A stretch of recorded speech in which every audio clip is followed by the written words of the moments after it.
In 2026, the average American needs $119,000 just to live comfortably, and most don't even make half that. This isn't just a cost of living crisis, it's a slow-motion collapse. Your rent's up, your groceries cost more, and your paycheck?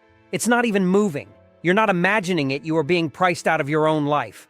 Since 2020, housing is up 41%, utilities up 27%, childcare up 49%, and food over 30% higher with no sign of slowing down. Meanwhile, 65% of Americans say they live paycheck to paycheck, and over 70% of Gen Z and millennials say they've given up on ever owning a home. So what's actually happening? Why does it feel like no matter how hard you work, you're always behind? And most importantly, who's getting rich while the rest of us drown? We're breaking it all down, and by the end of this video, you'll never see money the same way again. Let's get into it. Your paycheck didn't shrink, but everything else got bigger. You know that weird sense that your paycheck used to go further, even if the number itself hasn't changed much? That's not paranoia. That's what happens when stealth inflation sets in. We're not talking about the big, flashy inflation numbers that make headlines. We're talking about the death by 1,000 cuts version. It's the subscription that quietly increased by $2, the shrinkflation that turned your 16-ounce jar into 13.5, the delivery fees that now have fees on the fees. In 2026, this is the new normal. The price tags don't always scream crisis, but the total always ends up higher than expected. Americans are spending more money to live the exact same life. Not better, just the same. In fact, according to the Bureau of Labor Statistics, the average household in 2025 spent $11,400 more on essentials than in 2019, even when accounting for wage increases. Where did that extra money go? Groceries? Insurance premiums? Housing utilities? Daycare? Vehicle maintenance? None of which are optional.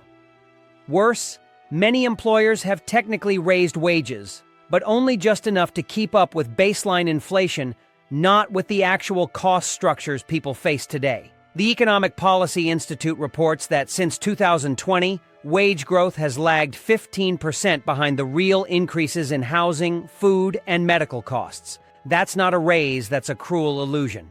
And then there's the part no one wants to admit. Companies are profiting off this. Corporate earnings soared 22% last year in industries like food distribution, insurance, and housing, all the things people can't live without. You're not just paying more for gas and milk, you're helping protect shareholder margins. So the next time someone says, you just need to budget better, remember this. The math has changed.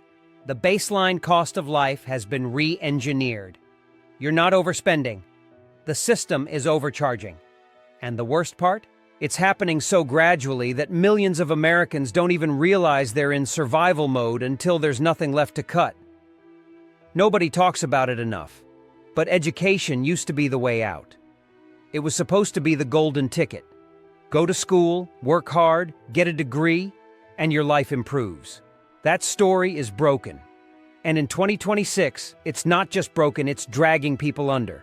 Right now, Americans owe a staggering $1.77 trillion in student debt. That number is so large it's hard to visualize, so let's make it personal. The average monthly student loan payment sits at $503, according to the Federal Reserve. And for many households, that's more than their grocery budget. Imagine starting your adult life with a bill bigger than your rent before you've even landed your first real job. That's what recent grads are walking into. And for what? Wages for degree holders haven't kept up. In fact, the real earnings for college graduates have declined when adjusted for inflation over the past 3 years, while tuition at four-year universities has ballooned by over 37% in the last decade. Want to go into teaching, social work, or public health? Congratulations, you just committed to $80,000 in debt for a $45,000 salary. This isn't just unsustainable, it's predatory. And here's the twist most people don't realize. You can't bankrupt your way out. Student loans are one of the only debts in America that follow you forever. They survive job loss, recessions, even retirement. 1 in 5 borrowers over 60 is still paying off student loans, and some are having their Social Security garnished to do it. Think about that. The system sold us a dream, and then charged us interest on it until death. The psychological weight of that debt bleeds into everything: marriage, children, buying a home. Millennials and Gen Z are delaying every major life milestone, not because they're lazy, but because they're drowning before they even get to the starting line. And now, with AI and automation reshaping the job market faster than the education system can adapt, we're not just talking about crushing debt, we're talking about degrees that might not even guarantee a job anymore. That's why people are angry. That's why they're disillusioned. Because the system isn't failing them, it already did. In America, staying healthy is a luxury. Getting sick, that's a financial catastrophe. And in 2026, it's worse than ever. Health insurance premiums have reached record highs: $8,435 per year on average for individuals, and over $23,000 for family coverage. And that's just the premium. Tack on deductibles, often $2,000 to $5,000 before coverage even kicks in, co-pays, specialist fees, prescriptions, and the avalanche of non-covered services, and suddenly even having insurance doesn't feel like protection. What does that mean in real life? A basic ER visit without insurance is now averaging $2,600 to $4,200. Break a wrist? Need a CT scan? Need stitches or fluids? That's a four-figure bill before they even hand you a diagnosis. For those on high-deductible plans, a minor surgery can wipe out an entire year's income. And for the uninsured, many of whom work full-time but can't afford premiums, it's even worse. In 2025, 1 in 3 Americans skipped or delayed medical care because of cost. That's not a statistic. That's millions of people quietly hoping their chest pain isn't serious, that their infection clears on its own, that their child's fever breaks before morning. It gets darker. Medical debt is now the #1 cause of bankruptcy in America.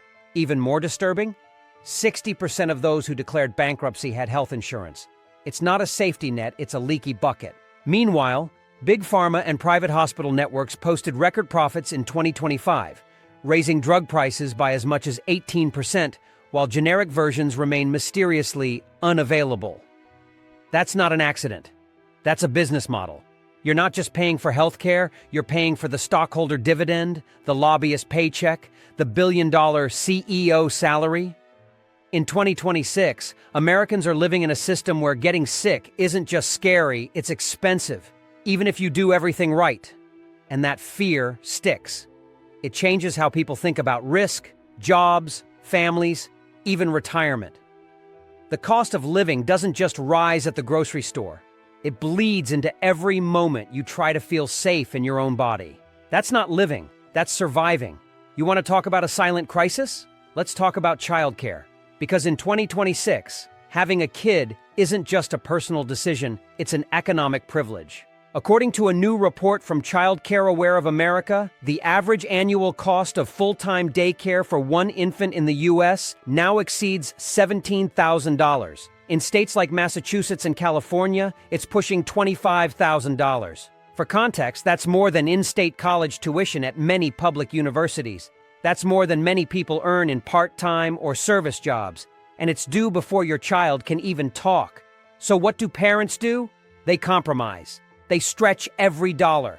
They delay saving. Or more often now, one parent drops out of the workforce entirely, not because they want to, but because childcare costs more than their paycheck.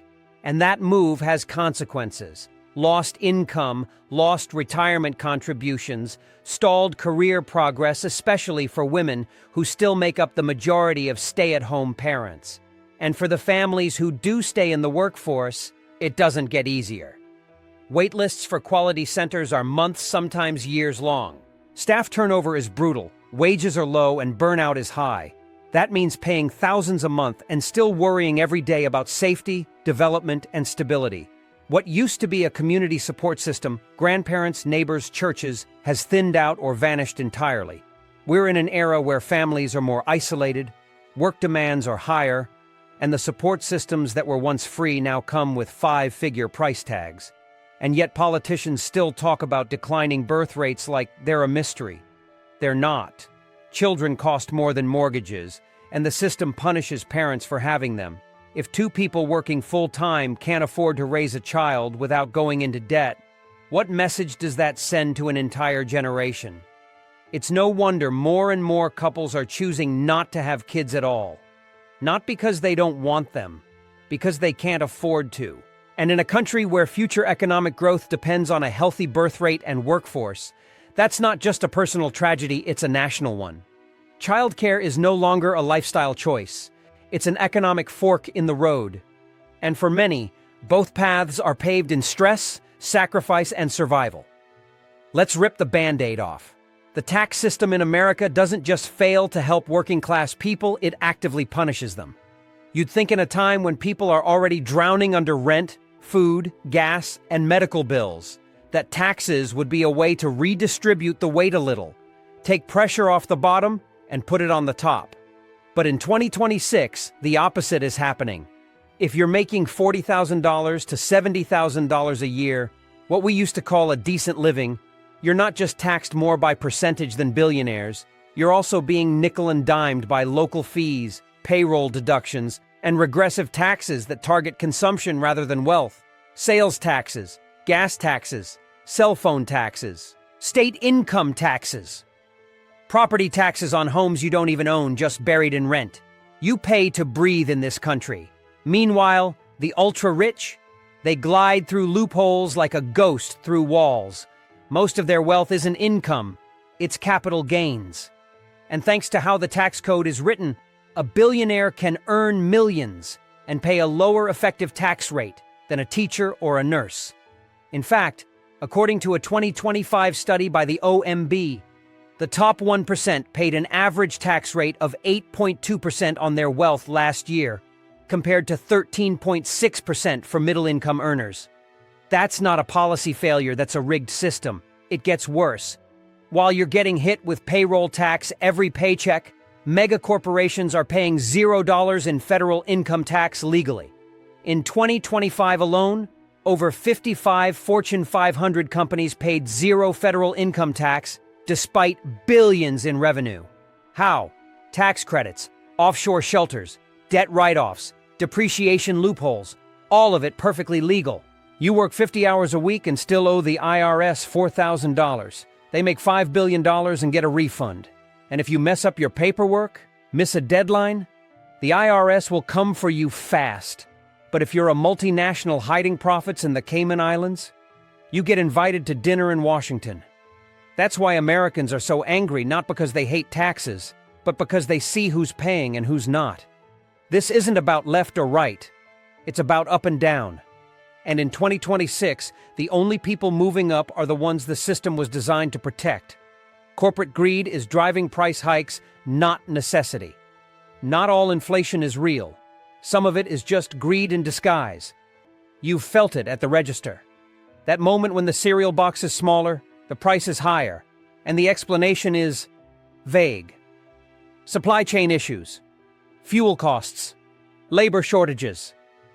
And sure, those things exist, but they don't explain why corporate profits in 2025 hit their highest margins since 1950, even as people were struggling to buy eggs. That's not inflation. That's exploitation. The Economic Policy Institute ran the numbers. Over 53% of price increases since 2020 have been due to increased corporate profits, not input costs. That means CEOs and shareholders looked at global instability, saw an opportunity, and quietly hiked prices beyond what was necessary because they could. When there's no real competition and no regulation, you don't need a reason. You just need a distraction. And while they sell you narratives about scarcity and responsibility, they're posting record earnings and approving stock buybacks. In 2025 alone, companies like Tyson Foods, Procter & Gamble, and PepsiCo raised prices multiple times while issuing multi-billion-dollar buybacks for their investors. That's money that could have gone to lowering prices, raising wages, or stabilizing supply chains. Instead, it padded the portfolios of the wealthiest 10%, who own over 89% of the stock market. So when you pay more for your shampoo, your snacks, your trash bags, your cat food, you're not paying for the cost of business. You're paying for someone else's third yacht. And don't think it stops at consumer goods. Landlords, energy companies, insurance firms, they're all doing the same thing. They're charging more, not because they have to, but because you can't say no. Shelter, food, gas, those aren't luxuries. They're leverage points, and that's what makes it feel so hopeless. This isn't a market correcting itself. It's a feeding frenzy with no referee. Americans aren't being punished by economics, they're being targeted by strategy. And if you're wondering why no one steps in to fix it, well, corporate lobbyists spent over $4.2 billion in 2025 influencing Congress. That's the real cost of living. The price of a system where greed is rewarded and restraint is optional. The cost of aging is now a full-blown crisis. A lot of people think the cost of living crisis only affects the young, those trying to buy homes, raise kids, pay off debt. But in 2026, aging in America is turning into its own financial nightmare. Millions of older Americans who once thought they were set for retirement are now realizing that their plans are collapsing under the weight of inflation, housing, and skyrocketing healthcare costs. Consider this. The average cost of assisted living in the U.S. has jumped to $5,800 per month. That's almost $70,000 a year. And that's just assisted living. A private room in a nursing home? Over $9,400 per month or $112,800 a year, according to Genworth's latest report. And Medicare? It doesn't cover long-term care. That means families either drain their savings, sell their homes, or go into debt just to keep their loved ones safe and healthy. But it's not just the cost of care, it's everything around it. Prescription drug prices rose another 7% in 2025, and even common medications like insulin and blood pressure pills are now straining fixed incomes. 1 in 4 seniors is skipping doses or splitting pills to make prescriptions last. Social Security? It's not enough. The average monthly check is $1,848, barely enough to cover rent, let alone utilities, food, and medical expenses. And let's not forget, nearly half of all Americans aged 55 and older have zero retirement savings. That's not laziness. That's what happens when wages stagnate, recessions wipe out 401s, Ks, and life gets more expensive every year. So what happens? Elderly parents move in with their adult children. Or worse, they stay in unsafe conditions, skipping care, living alone, isolated, scared, hoping they don't get sick. And caregivers? They're overwhelmed. Unpaid family members, mostly women, are leaving their jobs or burning out trying to provide full-time support with no compensation. It's a system that doesn't just fail the old, it breaks the young in the process. And still, politicians argue over entitlement reform, as if the people who paid into the system their whole lives are the problem. The truth is simple. Aging is expensive in a country that commodifies every phase of life. And as millions of baby boomers hit their 70s and 80s, this quiet crisis is about to get deafening. The American dream is now paywalled. It's not just that life is expensive. It's that the very idea of building a better future has been turned into a luxury product. In 2026, the American dream doesn't feel broken. It feels monetized. Want to get ahead? You better pay for it. Want a safe neighborhood with decent schools? Prepare to drop $3,000 a month in rent. Want to send your kid to college without crippling them with debt? Hope you've got a 6-figure income and 18 years of planning. Want to start a business? You'll need perfect credit, startup capital, and health insurance on your own dime. Every single ladder that used to lift people into the middle class now has a toll booth bolted to it. And that's not a metaphor, that's how the system is designed now. Upward mobility used to mean taking a few risks, working hard, sacrificing now for security later. But today, each of those steps comes with financial penalties so steep they push people backward instead. You want to get a better job? That means going back to school, more debt, more years, and no guarantee of employment. Want to relocate to a better market? Enjoy paying 2 times the cost of living for the same square footage. Want to invest in your future? Try doing that when you're still paying off the past. And here's the most devastating part. Even if you play by all the rules, you're still not safe. The system is too volatile. Layoffs in tech, downsizing in retail, AI automation across multiple industries. All it takes is one bad quarter and you're out. No pension, no cushion, just a resume and a stack of bills. And let's be clear, this isn't about jealousy or entitlement, it's about access. There's a growing realization that the dream being sold in America today is not available to most people. It's gated behind income, geography, family wealth, and timing. And when people sense that the game is rigged, that effort no longer equals reward, they don't get lazy. They get angry. They get detached. They stop believing. And when a country's population stops believing that a better life is possible, that's not just an economic problem. That's an existential one. The mental load of modern life is crushing. There's a cost that doesn't show up on spreadsheets but weighs heavier than anything in your wallet. And that's the mental load of trying to survive in a system that never lets you exhale. In 2026, burnout isn't a workplace trend, it's a national condition. The exhaustion people feel isn't just about working long hours. It's about the constant management of fear, uncertainty, and financial chaos. Every day, millions of Americans wake up to a running list in their heads. Can I afford to fill the tank and buy groceries this week? If I pay the credit card, can I still make rent? What happens if I get sick and miss work? How much do I owe on that loan again? It's not just stress, it's vigilance, hypervigilance, the kind of 24/7 mental strain that slowly rewires your brain to see life as a series of crises, not opportunities. And that has a cost. Psychologists have reported skyrocketing cases of anxiety, depression, and stress-related illness. Antidepressant prescriptions are up 17% year over year. Suicide rates among middle-aged adults, especially men, are rising. People aren't just tired, they're empty. The economy has turned every decision into a risk. Go to the doctor and you risk a 4-figure bill. Take a vacation and you fall behind. Have a kid and you risk financial collapse. Even joy comes with a price tag. And so people become smaller. They stop making plans, they avoid commitment, they lose their ability to imagine anything better. And when someone does break down, the system blames them. You should have budgeted better. You should have picked a better major. You should have just worked harder. It's gaslighting on a national scale. Because the truth is, this isn't a mindset issue. It's a structural assault on the human nervous system. You weren't meant to carry this much pressure every day.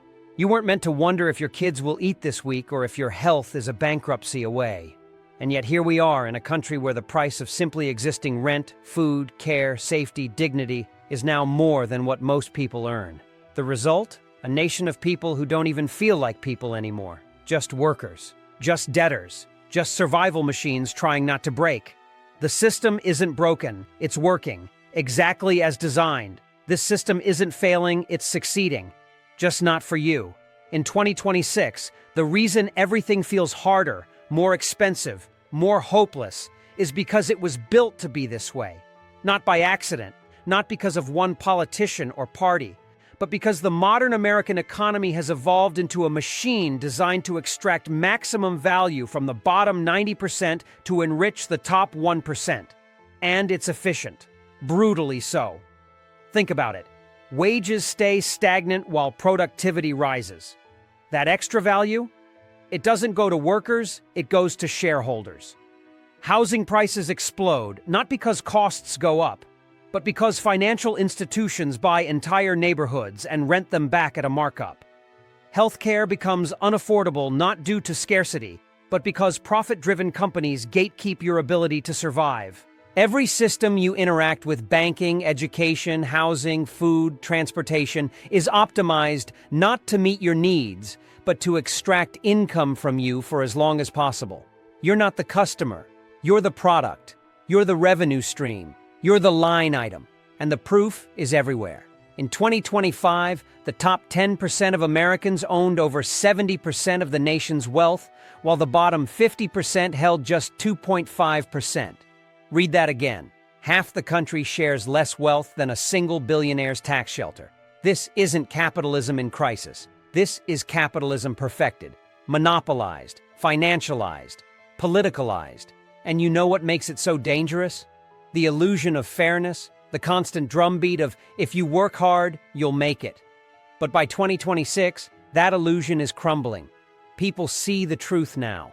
They see that 3 jobs don't pay the rent, that loyalty isn't rewarded, that doing everything right doesn't guarantee stability, let alone comfort.